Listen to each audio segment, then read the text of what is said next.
Good morning, parents. It's Mrs. Kim. Kim, you can all call me Kim.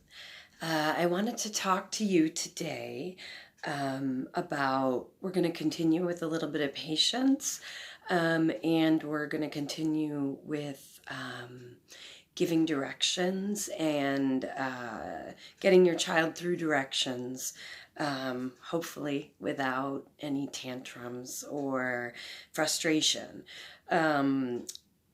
Oftentimes, we adults give little ones big directions. And then as they try to struggle through the direction, we can get a little frustrated. So I'm going to tell you, I've been in Cleveland with my mom and my dad for the past 4 days. I'm home now. But I'm going to share some things with you because, like I said, I don't compare my mother to a preschooler or a toddler. I never would. But unfortunately, with dementia, there are some behaviors that have regressed, and it's hard to keep your patience. And I figured out maybe a little bit on guiding our loved ones through things, instead of just do this and then they're like, I can't, and then they give up. So my mom and dad are a work in progress. They always say that. Dementia doesn't come with a manual. Wish it did. That would be great. So when I go there, I try to be a bridge between my mom and dad and help my dad figure out how to be more patient, and how to give directions. And my mom, she is stubborn these days, and I told her she needs to compromise because, my dad's not trying to be mean to her. He's trying to guide her through this journey. He's trying to guide himself through this journey too, because he's never been on this journey. So I'll give you an example. So at lunch, we would all sit down together, and my dad wanted to help my mom. He really did. They're sitting right across from each other, and she had the chips in a place, and then she was grabbing the grapes, and so she was putting the chips, closer, and she just wasn't kind of getting, okay, take the chips, then put them over here, then take the grapes, put them here, and take the grapes that you want. So you can see how that was in steps. Well, my dad, being the loving man that he was, he just intervened, and he said, Nancy, you got to move the chips.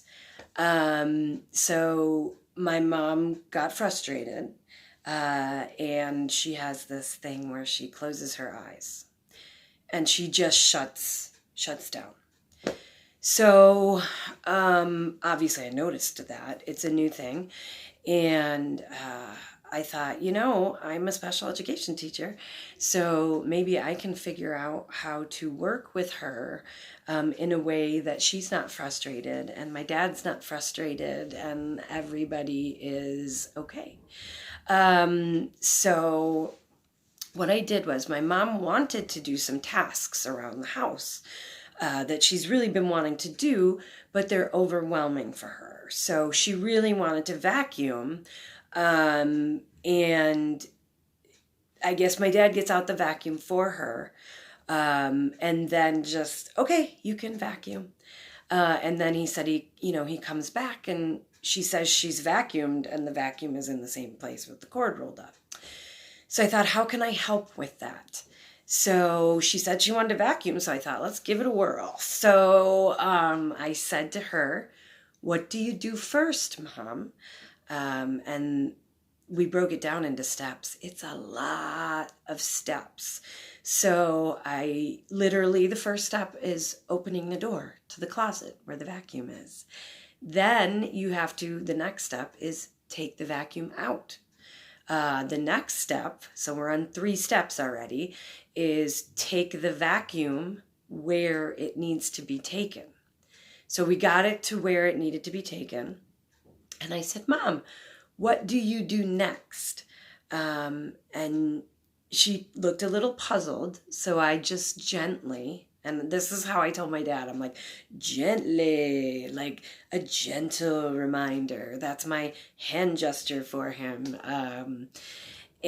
So I said, what do you do next, Mom? And, she was a little puzzled. So I said, we have to unwind the cord. And now I'm talking in the way that I was talking to my mom. I said, we have to unwind the cord. So you can see I have a smile in my face, a smile in my eyes. I always smile when I think of my mom and dad, so that's not hard for me. But so we're on step 4, right? So unwind the cord. I helped her. I didn't help her hand over hand. I just first showed her. I said, okay, so we started at the bottom and then you go to the top. So that is step 4, right? So she got a little mixed up in if she was winding it or unwinding it. So I just showed her, nope, we're unwinding it, Mom, with my smile. And so I talked her through the unwinding. Then the next step, 5, is literally plugging it in. So she asked me to plug it in, and I said that was okay because she knew the words plug it in, and she knew where she wanted me to plug it in. So I went over and I did that for her because that was a more difficult task for her because just like Kim, she shakes. So her tremors, she kind of figured she couldn't get it in. So that's why I did that. So we're on step 5, which is plugging it in. Step 6, turn it on. She knew that one. That one was no problem whatsoever. She knew it was the red button. So she turned it on. So that's 6. Now 7. I'm counting on my fingers so that I don't get it wrong. Step 7, there we go, was just, you pull it down so that you can move it. She knew that one. Step 8, she started moving it, and it was perfect. It was great. The only other step she didn't think of was step 9, which was, so you're holding the vacuum, right, in one hand, and then you hold the cord so that you don't trip over it. Right? So she was holding the vacuum and I said, hold on a minute, Mom. You got to hold the cord so you don't trip. And I'm talking like this the whole time. So then I did take her hand over hand, and I put the excess cord in her hand while she's holding the vacuum. And then she just started vacuuming, which was great. And she didn't vacuum like my mom in the old days, OCD, let's move everything. It's okay. It's okay. It was good for what she could do. So your child, if you give them a direction, it's okay. Let them do it like a 2-year-old, or like a preschooler, whatever. However they can do it the best. If you know they're doing it the best, then it counts. So I think we're on step 10. She wanted to vacuum the living room, the dining room, and they have like a TV room, family room kind of thing. So she went around in the living room first, and then I carried the cord for her behind her. And the whole time I was behind her, I kept saying, Mom, you're doing a great job. Mom, this is great. You're doing wonderfully. I gave her a few little reminders. Oh, get that over there. See, there's a crumb. But she was on it. She was on it. So I moved the cord over the furniture to give her a free pathway. So, over the coffee table, over the dining room table, into their TV room. And she vacuumed, and it was wonderful.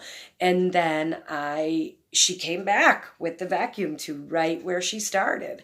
So that was perfect. But the whole time, like I said, I was behind her and I was encouraging her. And I'm like, you can do this. You've got this. Good job. Good job. So sometimes it'll take coaching, for your toddler, and that's okay, or your preschooler. Go behind them and say, oh, remember? Oh, we were going to pick that up. Oh, yeah, okay, let's do it together. Even if they can't do it on their own, if they're participating in it with you, that's where they should be, 100%. So that was 10 steps just to get it vacuumed. Okay, now what do we do? So I said to my mom, okay, you're finished. You did a great job. What should we do next? What do you think is next? She said, I have to wind up the cord. And I said, you do, but first we need to unplug it. So that was we're in step 11 now, right? So I went over, she asked me again, can you please unplug it? And I did. And then I was surprised at this. I thought she was just going to start winding. No, she pulled the plug all the way over to behind the vacuum so she wouldn't get tangled, which I said to Mom, great job. I said, that way you won't get tangled. And I said, okay, you ready to start, winding it back up? And she did it all by herself. I just had to, that little part where you attach it to the cord so it's not just hanging. So that was step 12, okay? So then what do you do with it when it's done? We had to walk it to the cleaning closet where they have their vacuum. So that was step 13. Okay, what do you do now, Mom? Okay, open the door. 13, 14. Sorry. I'm miscounting. And then she had to put it in the closet, which is step 15. She needed me to turn it the right way because it had to be turned around to fit in the space, but that was okay. And she knew that. And she looked at me, and because I was supporting her so much, she said, can you please turn it for me? I can't manage it. And I said, absolutely. So I turned it around. She pushed it back. And step 16 was closing the door. And she did it. And she was proud of herself.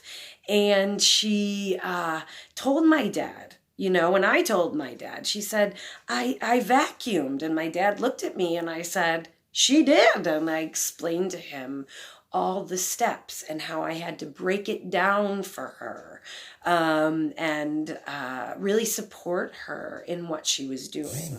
And by the end, she was happy. She felt accomplished. She felt like she had contributed. And that spurred her on to want to do more. Let's make John's bed. That's my son. He was with me in Cleveland.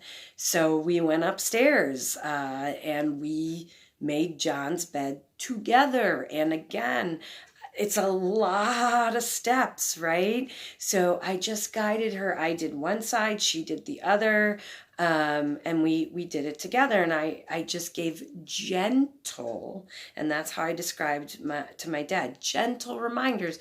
Oh, Mom, pull the blanket flat. Oh, Mom, let's get out the creases. Sorry, that's me folding the creases. Or smoothing the creases, not folding. Folding would be the opposite of what we were trying to accomplish. And then, we pulled them up. We tucked them in. And all the while, I was just giving those gentle reminders. Mom, do you have enough on your side? So then I would go around to see, because she'd say, well, come check. So I did. And she did a great job. She just needed that coaching through the directions. Okay, now this bed is different. This has a different kind of bedspread than her bed has, because hers, you just put the pillows on top, and then you put the decorative pillows, and then more decorative pillows. But on John's bed, it has an actual bedspread. So you fold it back, and the pillows are under the bedspread. So she started to, do it the way that her own bed was done. And it just took a simple verbal cue and a physical cue with my hand. And I was like, no, Mom, we're gonna fold this one back because it's different. She knew what to do with the pillow once we had it folded back. We put it on, and then she walked out of the room. She knew she was done. And then she went into my room, and I hadn't made my bed yet. And she's like, let's make your bed. And I said, great, let's do that. Mine was a lot easier because I sleep in a twin at my parents' in my old childhood bedroom with a twin. So that was a lot easier because I could actually reach over to the other side. But she went down again and she told my dad, I made all the beds today. And she had made her own on her own. It was done. My dad came to me and said, did you make our bed? And I said, no. And it was perfect. I mean, perfect. She had made it on her own. So I'm telling you this because OTs actually are great with breaking down steps. So if you do have an OT on your team, make sure you ask them, how do I break these things into steps? So think of yourself. Well, yes, I can do a 15-step direction, but what I want you to do is break it down based on the ability level of the person that you're working with.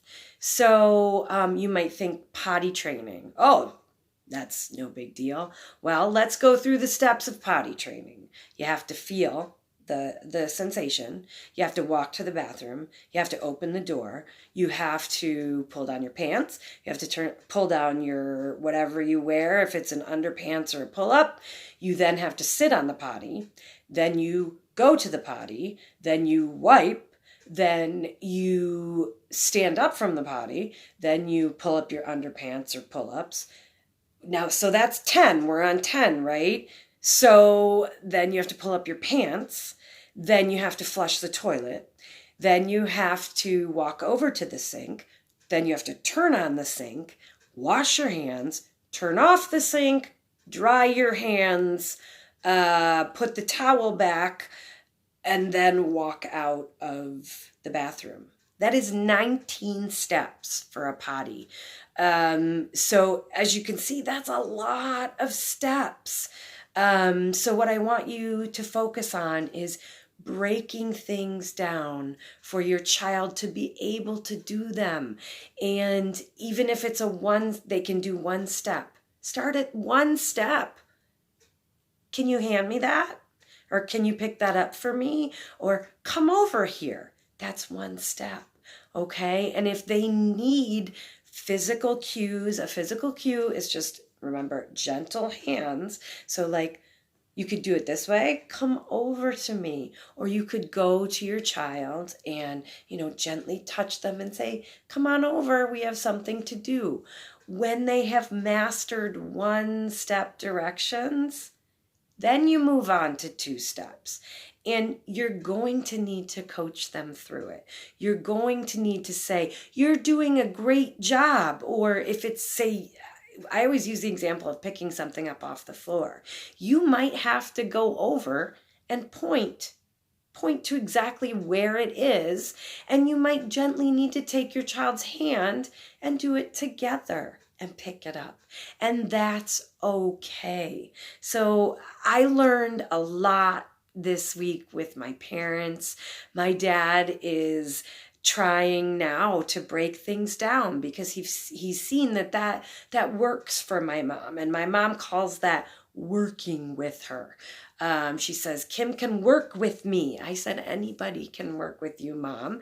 It's just to find the way to work with, like I said, the ability levels of the person you're working with, whether they be from 0 to 100 years old. What is their ability level? And how can I make this easier for them? That's the thing. We should wake up every day. My husband, actually, I have to give him credit for this. He said we should wake up every day thinking about our loved ones and thinking, how can I make their life better? How can I make their life easier? Okay, so that is what I want. That includes patience. Oh my God, loads and loads of patience, like we talked about. And in a pandemic, it's not, God, I can't even tell you how many times harder it is. But that's what I want you to focus on, okay? Be patient. Break down your directions into steps. Start with 1 step. If they master it, then go to 2. All right? Don't go from 1 to 15 or 19 like we talked about. Break it down and see how they're doing. Coach them through it. Offer them encouragement the entire time they're doing it. Offer them assistance if they want it. If they don't want it, that's okay. If they're getting frustrated, just gently go over and say, oh, here's the piece of paper we're going to pick up. And if they can't get through that first step and they don't want hand over hand, that's okay. Model it for them until they get the model and they're able to go and pick it up even hand over hand with you. So go over and pick it up and say, oh, this is how I wanted you to do it. Okay, look, we've picked it up. Let's go over and take it to the garbage can, or whatever the 1 step is that you want them to do. So model it if you can't break it down. It's all about your tone of voice, the look on your face. I'm always trying to smile, and the encouragement that you're giving them. So that's it. I'm going to keep it short because my father said keep them short for a while, and it's been 23 minutes. So I hope you can take my lesson that I learned this week, and I hope that you can take it and work with all the people in your lives. If you need me, reach out. You know how to get me. Leave me, something in my inbox. I'm having a little trouble responding to people, so I'm trying to push on their little circle. But you know me, I have trouble with technology. So if I can't, I'll leave a general message to everybody if I can't respond to you individually, but know that I'm trying. And if I have your cell phone number, I will text you on it. Obviously, text me, I'll text you. All right. 23 minutes. Okay, Dad, I'm done. Love you all. Miss you all. Remember, I'm your biggest cheerleader. I'm on your team. If you need me, reach out. If you need anybody, reach out to someone else. Reach out and let people know that you need help. All right? That's what I do. I reach out and I let people know that I need help. All right, everybody, have a great weekend and try those techniques and let me know how they work. All right? I'm thinking of all of you. I miss you all. Love you all. Te amo. Goodbye. Adios.